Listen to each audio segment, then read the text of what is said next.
వసంత విక్రమార్కుని కథ.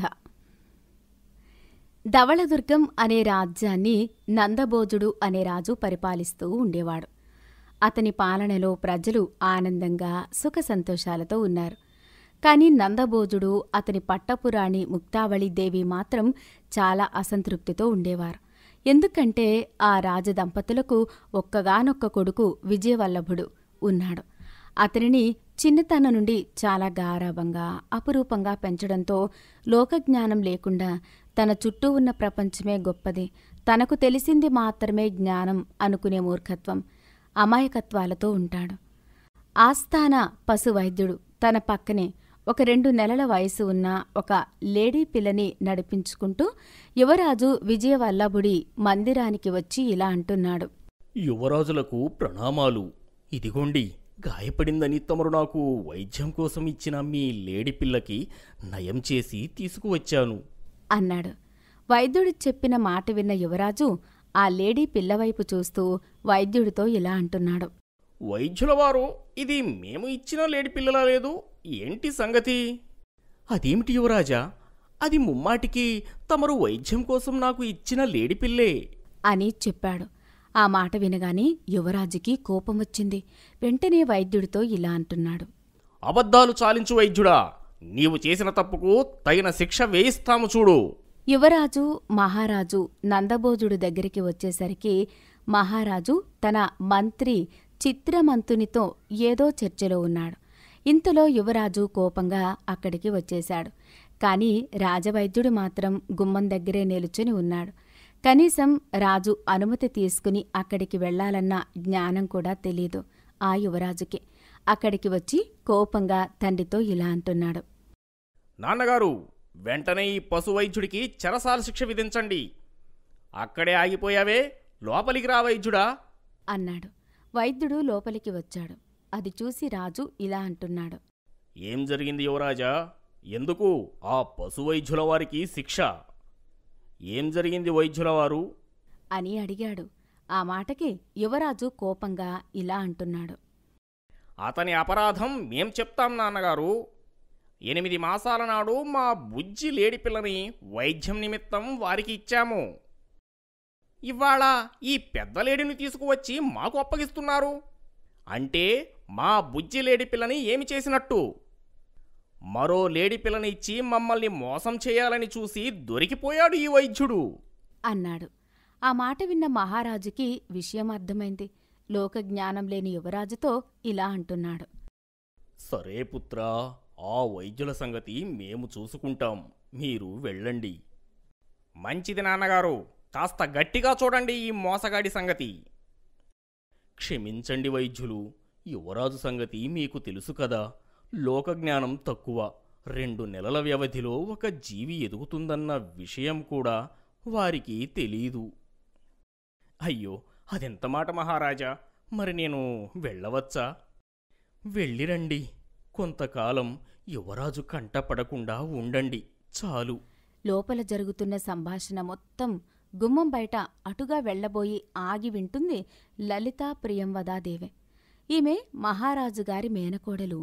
యువరాజు విజయవల్లభునికి కాబోయే భార్య. చిన్నతనం నుండి తన బావ అంటే ఎంతో ప్రేమ. అటువంటి తన బావ ఇంత లోకజ్ఞానం లేనివాడిలా పెరగడం ఆమెకు ఎప్పుడూ నచ్చని విషయమే. కాని ఇప్పుడు జరిగిన సంఘటన తెలిసాక ప్రియంవద ఇలా అనుకుంటుంది. ఇక ఉపేక్షించడం సరికాదు. బావ విషయంలో ఏదో ఒకటి చెయ్యాలి, లేకుంటే ఇంత పెద్ద రాజ్యాన్ని ఎలా సమర్థిస్తాడు అనుకుని అక్కడి నుండి వెళ్ళిపోతుంది. ఇది ఇలా ఉంటే లోపల రాజు, మంత్రి మంతనాలు తిరిగి సాగుతున్నాయి. వారిద్దరూ ఏవో చర్చించుకుంటున్నారు. ఇంతలో ఒక భటుడు వచ్చి ఇలా అంటున్నాడు. మహారాజులకు జయము. మహారాజా తమ కోసం తేనె తీసుకొని అడవి తిప్పడు వచ్చాడు అన్నాడు. ఆ మాట విన్న రాజు వెంటనే ఇలా అంటున్నాడు. సరే, నీవు వెళ్ళి అతన్ని ప్రవేశపెట్టు అన్నాడు. భటుడు వెళ్ళిపోయాడు. రాజు మంత్రితో ఇలా అంటున్నాడు. మహామంత్రి, మీరు వెళ్ళి రాజవైద్యులని స్వయంగా వెంట పెట్టుకుని రండి. సరే మహారాజా. ఈ మహారాజు ఆ రాజవైద్యుడు కలిసి ఏదో చేస్తున్నారు. ప్రతిసారి ఆ వ్యక్తి తేనె తీసుకుని అడవి నుండి రావడం, రాజుగారు నన్ను వైద్యుడి కోసం పంపడం, ఆ తరువాత వైద్యుడు రాజుగారికి వైద్యం చేయడం. ఈ గుట్టేమిటో పసికట్టాలి. నా నుండి దాస్తున్న ఆ రహస్యమేమిటో తెలుసుకోవాలి అనుకుని అక్కడి నుండి వెళ్ళిపోయాడు. సాయంత్రం యువరాజు తన మందిరంలో ఉన్నప్పుడు ప్రియంవద అక్కడికి వచ్చి ఇలా అంటుంది. బావా, నిన్ను ఒక మాట అడుగుతాను, ఇస్తావా? ఆ మాట విన్న యువరాజు ఇలా అంటున్నాడు. భలే దానివి ప్రియా, నువ్వు ఏదైనా అడగొచ్చు. నీకోసం ఏదైనా చేస్తాను.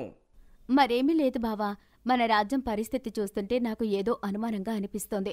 రేపు నువ్వు కాబోయే రాజువు కనుక ఇప్పటి నుండే ఈ విషయాల మీద అవగాహన ఉండాలి. అందుకే నువ్వు నీ తెలివితేటలతో కొంతకాలం ప్రవర్తించి మన రాజ్యాన్ని కాపాడాలి అని చెప్పింది. ఆ మాట విన్న యువరాజు తన కాబోయే భార్య తన మీద ఇంత నమ్మకంతో చెప్తుంది కనుక ఆ ఆనందంతో ఇలా అంటున్నాడు. చెప్పు ప్రియా, ఏ పనైనా చేస్తాను మన రాజ్యం కోసం అన్నాడు. ఆ మాటకి ప్రియంవద ఇలా అంటుంది. నువ్వు ఇంతకాలం మారువేషంలో మన రాజ్యంలో దేశాటాన్ని చేసి రాజ్యంలో పరిస్థితులు ఎలా ఉన్నాయి, రాజపాలన గురించి ప్రజలు ఏమనుకుంటున్నారు, మన శత్రువుల గూఢచారులు ఎవరైనా మన రాజ్యంలో ఉన్నారా, ఇలా ఎన్నో విషయాలు తేల్చాలి. కాబోయే రాజువు కనుక నువ్వు మాత్రమే ఇలా చేయగలవు అని యువరాజుని తన మాటలతో ఒప్పించే ప్రయత్నం చేసింది. ఆ ప్రయత్నం ఫలించి యువరాజు ఇలా అంటున్నాడు. నువ్వు చెప్పింది నిజమే ప్రియా. రేపు నేను రాజునయ్యాక ఇవన్నీ చూసుకోవాల్సిందే కదా. అందుకే ఇప్పటి నుండి ఆ పని మొదలు పెడతాను. వెంటనే వెళ్ళి నాన్నగారితో ఈ విషయం చెబుతాను అన్నాడు. ఆ మాట విన్న ప్రియా ఇలా అంటుంది. ఆ తొందరే వద్దు బావా, ఈ విషయం చాలా రహస్యంగా ఉండాలి. నువ్వు ఒక సామాన్యుల్లా దేశాటనకు వెళ్ళావని ఎవరికీ తెలియకూడదు.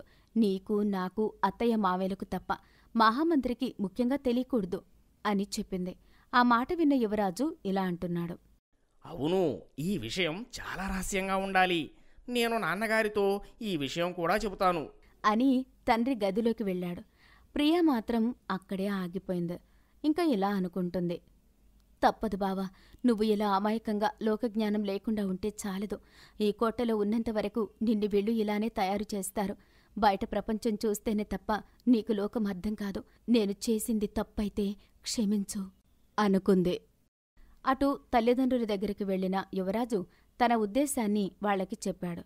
యువరాజు మాటలు విన్న రాజు ఇలా అంటున్నాడు. నువ్వు చెప్పింది బాగుంది పుత్రా. సరే, నీ ఇష్టం. నువ్వు చెప్పిన ప్రకారం ఈ విషయాన్ని చాలా రహస్యంగా ఉంచుతామని నీకు మాట ఇస్తున్నాము అని చెప్పడంతో యువరాజు ఆనందంగా అక్కడి నుండి వెళ్ళిపోయాడు. అతను వెళ్ళిపోయాక రాణి భర్తతో ఇలా అంటుంది. అదేంటి మహారాజా, లోకజ్ఞానం తెలియని అమాయకుడిని ఒంటరిగా పంపిస్తానని ఎలా మాట ఇచ్చారు అంది. ఆ మాటకి రాజు ఇలా అంటున్నాడు. చూడుదేవి, ఇదివరకు ఎన్నడైనా మన యువరాజు ఇంత బాధ్యతగా హుందాగా మాట్లాడడం మనం విన్నామా? అటువంటిది ఈరోజు వచ్చి ఇలా అడిగాడంటే అతని జీవితంలో మంచి గడియలు వచ్చాయని. వెళ్ళని, ఎంతకాలమని లోకం తెలియకుండా రాజభవనాలలోనే ఉంచుతాం అని రాణిని ఒప్పించాడు. అసలు ఈ పని వెనక ప్రియంవద ప్రేరణ ఉందని తెలియక. ఆ మరుసటి రోజు యువరాజు సాధారణమైన బట్టలు వేసుకుని తలకి పాగా పెట్టుకుని ఒక సామాన్యుడి వేషంలో ఉన్నాడు. ప్రియా తనని తయారు చేసి ఇలా అంటుంది. చూడు బావా, ఇక నుండి నీ పేరు గంగయ్య. నువ్వు రాజబిడ్డవని ఎవ్వరికీ అనుమానం రాకుండా నడుచుకో. ఏ పనైనా ఎవరినైనా ముందు పరిశీలించు. ఆ తర్వాత నువ్వు దాన్ని ప్రయత్నించు. డబ్బుని ఎక్కువగా వృధా చెయ్యకుండా పొదుపుని నేర్చుకో. లౌక్యంతో పనులు ఎలా సాధించాలో తెలుసుకో. భోజనానికి, రాత్రిపూట నిద్రకి సత్రాలలో ఉండు. ఎక్కడా ఎవరితో గొడవలు రానివ్వకుండా చూసుకో. ఆ మాట విన్న యువరాజు ఇలా అంటున్నాడు. సత్రమా అంటే ఏంటి ప్రియా? ఆ మాట విన్న ప్రియా ఇలా అంటుంది. వెళ్తావు కదా, నీకే తెలుస్తుందిలే బావా అని చెప్పి అన్ని జాగ్రత్తలు చెప్పింది. ఆ మాటలు విన్న యువరాజు ఇలా అంటున్నాడు. మరేం పర్వాలేదు ప్రియా, నువ్వు చెప్పినట్టే చేస్తాను. ఇక నేను వెళ్ళిరానా? బావ వెళ్ళిపోయాక ప్రియా తన చేతిలోని పావురంతో ఇలా అంటుంది. చెప్పేది సరిగా విను. ఎప్పుడు యువరాజుకి కనిపించకుండా అతనినే వెన్నంటి ఉండు. ఎప్పటికప్పుడు అతని జాడ నాకు తెలియజేస్తూ ఉండు. ఈ రాజ్య భవిష్యత్తుని, యువరాజుని నీకప్పజెప్తున్నాను అని చెప్పి ఆ పావురాన్ని గాల్లోకి ఎగరవేసింది. ఆ పావురం ఎగిరిపోయింది. ఆ విధంగా లోకం తెలియని యువరాజు రాజ్యంలోకి వెళ్ళాడు. రాజు దగ్గర ఏదో రహస్యం ఉందని, దాన్ని తెలుసుకోవాలని మహామంత్రి ఆలోచిస్తున్నాడు. మహామంత్రి చిత్రమంతుడు తమ రాజు నందభోజుడి దగ్గర తెలుసుకోవాలి అనుకుంటున్న ఆ రహస్యం ఏమై ఉంటుంది? లోకం తీరు తెలియని యువరాజు విజయవల్లభుడు ఒక సామాన్యుడిలా జనం మధ్యలోకి వెళ్ళాడు. మున్ముందు అతను ఎలాంటి పరిస్థితులు ఎదుర్కొనబోతున్నాడు? అసలు ఈ విజయవల్లభుడి కథలోకి విక్రమార్కుడు ఎలా వచ్చాడు? ఇలాంటి ఆసక్తికరమైన అంశాలకు జవాబుకు మున్ముందు ఎపిసోడ్స్లో చూద్దాం.